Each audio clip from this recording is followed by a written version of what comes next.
दोस्तों वैसे जो है ना अभी हम एक सोच रहे हैं दोस्तों के साथ मशवरा करके कोई नया कारोबार स्टार्ट करवाएंगे इलाके में।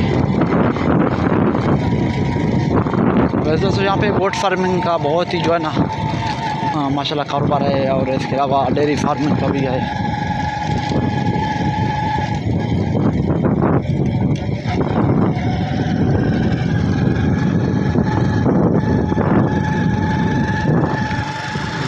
पहाड़ी इलाका है, नफाई इलाका है। देखो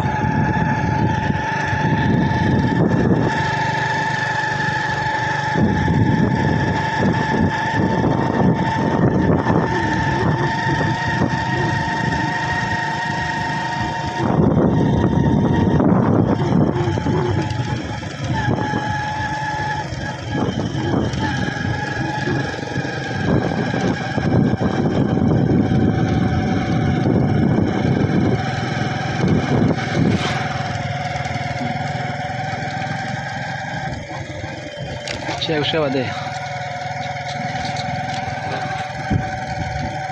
अच्छा तो सही।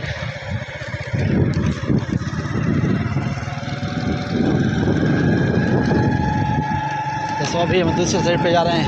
ये जो आपको ऐसे पे जो है ना अभी मैं दिखाने वाला हूँ, और नवाब का किला नज़ारा जगह मेरा बूटे का